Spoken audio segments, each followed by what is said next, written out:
जी बच्चों, स्वागत है आपका। इस वीडियो में हम पढ़ेंगे limitation of Coulomb's law. Limitation of Coulomb's law. उसके बाद पढ़ेंगे comparison with law of gravitation. Coulomb's law का कंपैरिजन करेंगे ग्रेविटेशन से। उसके बाद पढ़ेंगे न्यूमेरिकल, कुछ न्यूमेरिकल देखेंगे। फिर पढ़ेंगे Coulomb's law in vector form और उसके ऊपर एक न्यूमेरिकल करेंगे। तो सबसे पहले लेते हैं लिमिटेशन ऑफ कूलम्स लॉ।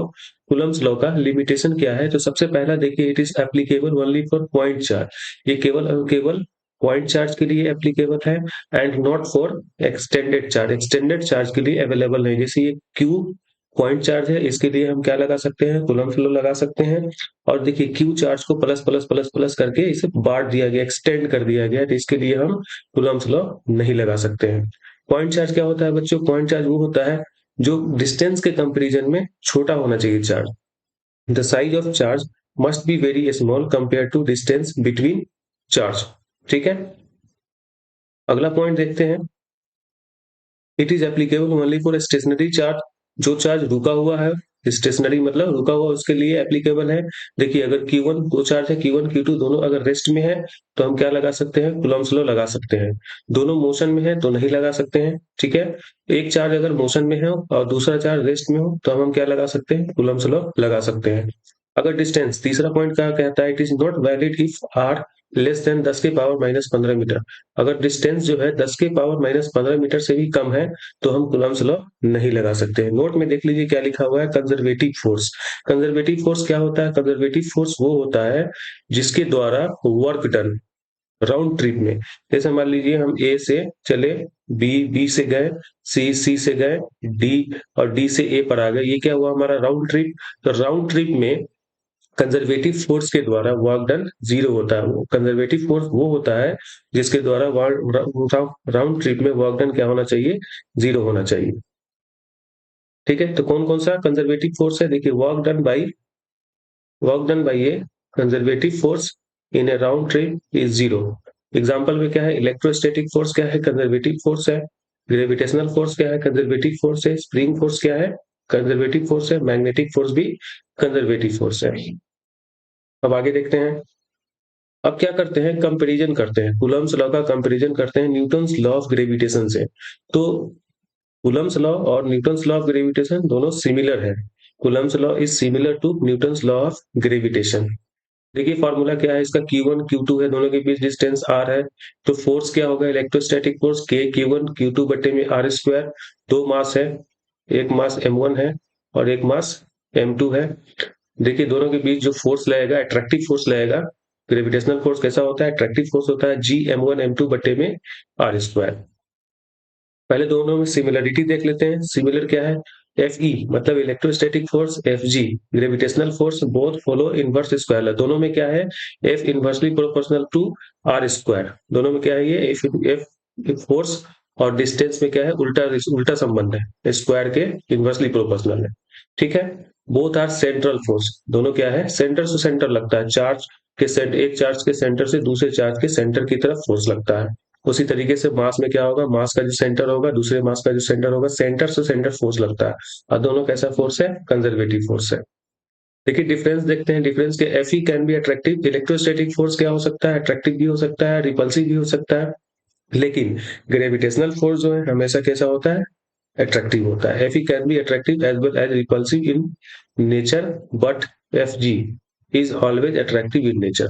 ठीक है, दूसरा पॉइंट देखिए, द इलेक्ट्रोस्टैटिक फोर्स कांस्टेंट के जो है इलेक्ट्रोस्टैटिक फोर्स कांस्टेंट के मीडियम पे डिपेंड करता है, डिपेंड्स अपॉन मीडियम। बट लेकिन यूनिवर्सल ग्रेविटेशनल कांस्टेंट जी का मान जो होता है हर जगह सेम होता है, चाहे हवा में, पानी में, निर्वात में, हर जगह जी का मान 6.67 गुने 10 की पावर माइनस 11 ही होता है।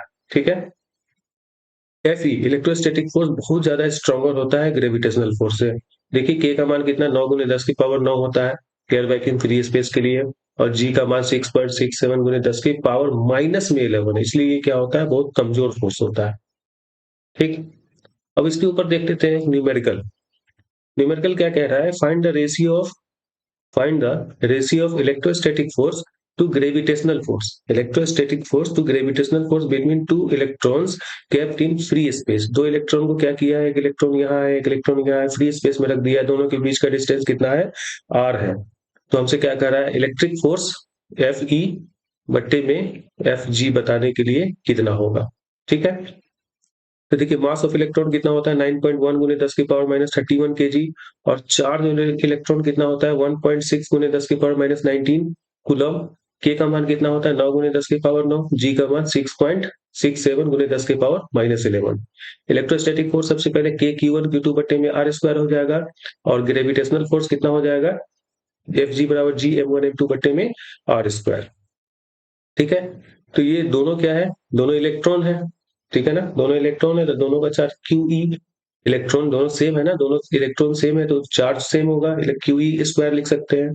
चार्ज ऑफ इलेक्ट्रॉन का स्क्वायर बटे में आर स्क्वायर लिख सकते हैं, और दोनों का मास भी सेम है क्योंकि दोनों इलेक्ट्रॉन है तो एम ई स्क्वायर लिख दिया। ठीक है, एम ई स्क्वायर लिख दिया। अब देखिए एफ ई बट्टे में एफ जी बराबर क्या हो जाएगा, इतना बट्टे में ये इतना वाला, तो के क्यू ई स्क्वायर बट्टे में r square G m e square बट्टे में आर स्क्वायर कैंसिल हो जाएगा, तो k e square k q e square बट्टे में जी एम ई स्क्वायर हो गया। ठीक है, के का मान रख दिया 9 गुने 10 की पावर 9, और चार्ज ऑन इलेक्ट्रॉन कितना होता है 1.6 गुने 10 की पावर माइनस 19, इसका स्क्वायर हो जाएगा। ठीक है, और देखिए मास ऑफ इलेक्ट्रॉन कितना होगा 6.67 गुने 10 की पावर माइनस 11, जी का मान 6.67 गुने 10 की पावर माइनस 11, और मास ऑफ इलेक्ट्रॉन 9.1 गुने 10 की पावर माइनस 31, इसका स्क्वायर हो गया। जब ये सबको कैलकुलेट करेंगे, सबको सॉल्व करेंगे, ये सबको सॉल्व करेंगे तो इसकी वैल्यू आ जाता है लगभग लगभग में 10 की पावर 42, अप्रोक्सीमेटली इक्वल टू 10 की पावर 42। तो हम यहाँ से ऐसे लिख सकते हैं इसको F e approximately equal to 10 की पावर 42 एफ जी। ठीक है, मतलब electrostatic force is 10 to the power minus 10 to the power 42 times stronger than gravitational force. Electrostatic force is 10 के power 42 times stronger than gravitational force, इसको बोल सकते हैं। दूसरा न्यूमेरिकल देखिए, a charge Q is divided into two parts. Q charge को दो part में डिवाइड किया है, Q1 और एक Q2। Q1 को माना x, तो Q2 कितना होगा, इस Q में से x को माइनस कर दीजिए, Q माइनस x हो गया, और दोनों के बीच का डिस्टेंस r है। तो हमसे कह रहा है कि दो पार्ट में डिवाइड कर दिए, उसके बाद electrostatic force between two parts, दोनों पार्ट के बीच इलेक्ट्रोस्टैटिक फोर्स जो है वो मैक्सिमम है। Find the charge on each, हर एक पर कितना चार्ज होगा। तो देखिए सबसे पहले क्या करेंगे, दोनों के बीच इलेक्ट्रोस्टैटिक फोर्स निकाल लीजिए। इलेक्ट्रोस्टैटिक फोर्स एफ ई बराबर क्या होगा, के Q1 Q2 बट्टे में आर स्क्वायर, तो के Q1 की जगह पे x, ठीक है, Q1 की जगह पर x, Q2 की जगह पे Q माइनस एक्स बट्टे में आर स्क्वायर। अब इसको क्या कीजिए, के एक्स को अंदर मल्टीप्लाई कर दीजिए, के क्यू एक्स माइनस में के एक्स स्क्वायर बट्टे में आर स्क्वायर। इलेक्ट्रोस्टैटिक फोर्स हमसे क्वेश्चन में कह रहा है कि मैक्सिमम है, मैक्सिमम है मतलब differentiation of electrostatic force with respect to dx zero होना चाहिए। मैक्सिमम होगा तो उसका डेरिवेटिव क्या होगा, जीरो होगा। तब क्या करेंगे, इसको डेरिवेट कर लेंगे, डेरिवेटिव इसका डिफरेंशिएशन निकाल लेंगे।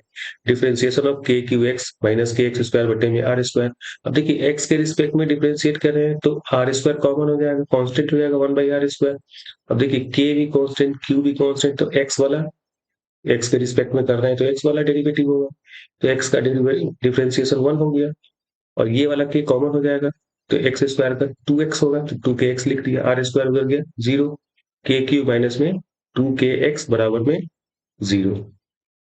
ठीक है, तो के क्यू बराबर माइनस 2kx इधर जाएगा, इतना हो गया ये, क्यू बराबर 2x, एक्स बराबर क्यू बाई टू, मतलब एक्स बराबर कितना है क्यू बाई टू, और दूसरा पार्ट पर कितना चार्ज आ जाएगा Q minus x, Q minus में एक्स का मान क्यू बाई टू, तो क्यू माइनस में क्यू बाई टू ही आएगा, मतलब ये भी क्यू बाई टू हुआ और ये भी क्यू बाई टू।